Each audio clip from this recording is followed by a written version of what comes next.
इस प्रकार उन लोगों ने मुझे अर्थात सदानंद को तरया लक्ष्मी राम अथवा मझार तरया पहुंचाने का आपस में निर्णय किया।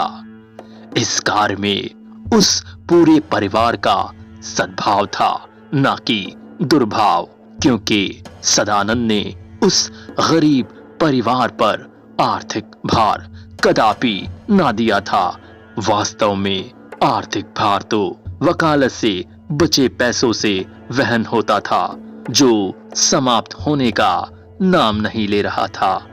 हालांकि सामान्यतः यह बात मान्य नहीं है, किंतु सदानंद के साथ तो ऐसा ही होता था। अब यह भगवत कृपा नहीं तो और क्या है। श्री देवेंद्र लाल जी व परिवार में सद्भाव के साथ विचार विमर्श हुआ कि चंद्रमुखी को बीमार ना कह के भगवत भक्त सत्संग प्रेमी इत्यादि कह के सदानंद जी को उसके पास ले जाया जाए। तत्पश्चात चंद्रमुखी व उसके परिवारजन स्वयं ही अपने भक्ति भाव से इन्हें अर्थात सदानंद को प्रसन्न करके इनकी कृपा प्राप्त कर लेंगे। इसीलिए मुख्य ध्येय को उन लोगों ने मुझसे छिपा लिया। श्री विनय जी, जो कि श्री देवेंद्र लाल जी के ज्येष्ठ पुत्र थे, उनके साथ सदानंद को नंदा छपरा से तरया लक्ष्मी राम के लिए सहर्ष बड़े सद्भाव एवं सद्व्यवहार के साथ विदा किया गया।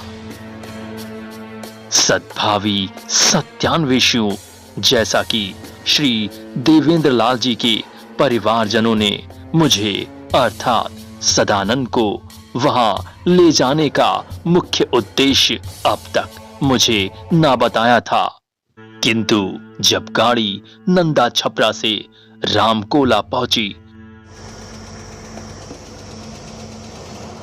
तो सदानंद ने श्री विनय जी को उनके परिवारजनों की सारी मंत्रणा का ध्येय बता दिया। परेशान मत हो विनय, तुम्हारी बुआ ठीक हो जाएंगी। तुम्हें क्या लगा, तुम्हारा परिवार ये सारी बातें मुझसे छिपाएगा और मुझे पता भी नहीं चलेगा। जिसे सुन श्री विनय जी आवाक रह गए। वे सोच में पड़ गए कि आखिर मुझे ये सारी बातें कैसे मालूम हुई। ये सारी बातें इन्हें कैसे मालूम हुई, जबकि हम लोगों ने सारी बातें तो गुप्त रूप से की थी। इन्हें कैसे सब पता चला। इस घटना के बाद श्री विनय जी मुझे कोई अंतर्यामी एवं दिव्य पुरुष मानने लगे। सद्भावी सत्यान्वेषियों सदानंद श्री विनय जी के साथ तरया लक्ष्मी राम अथवा मझार तरया के लिए रामकोला रेलवे स्टेशन से टिनफेडिया हाट स्टेशन का टिकट ले ट्रेन से रवाना हो गया।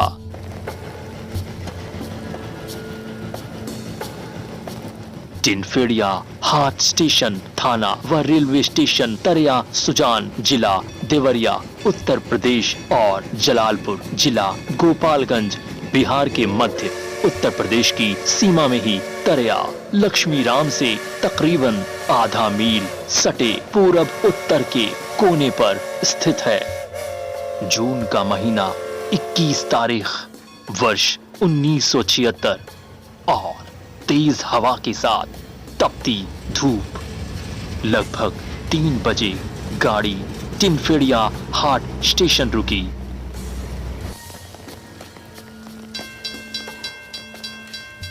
हम लोग फौरन गाड़ी से नीचे उतरे।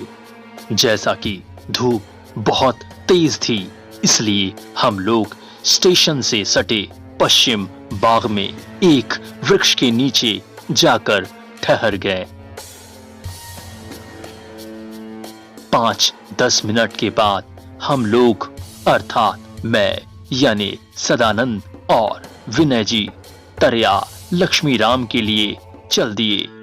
आगे बढ़ने पर स्टेशन और तरया के मध्य कुछ शीशम के व 2-4 अन्य वृक्ष भी थे, जहां पर कुछ बुजुर्ग महिलाएं बैठी थीं, जिसमें श्री मनोज जी की दादी जी भी मौजूद थीं।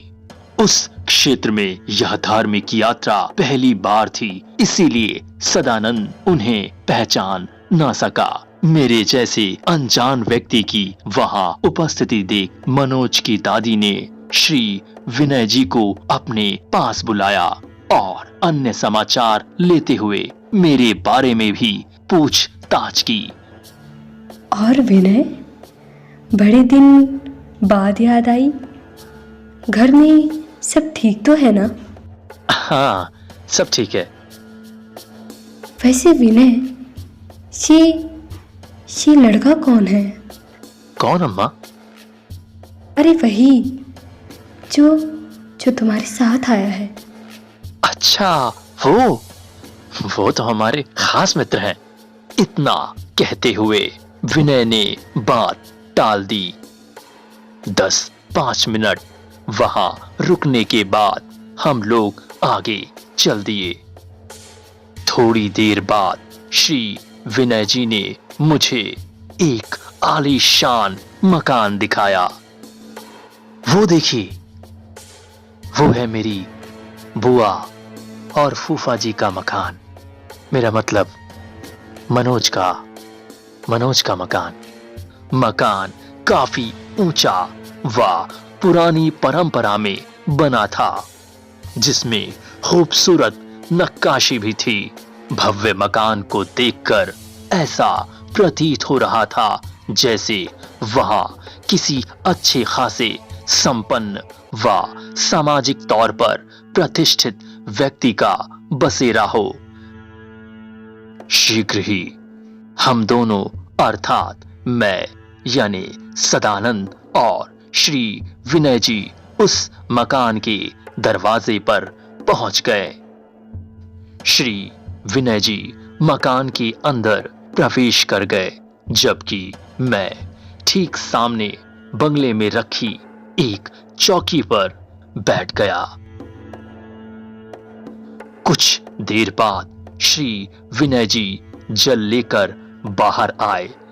उनका इस प्रकार कुछ देर बाद बाहर आना इस बात का संकेत था कि अंदर जाने के बाद वे परिवार के सदस्यों के साथ मेरे विषय में चर्चा कर रहे थे।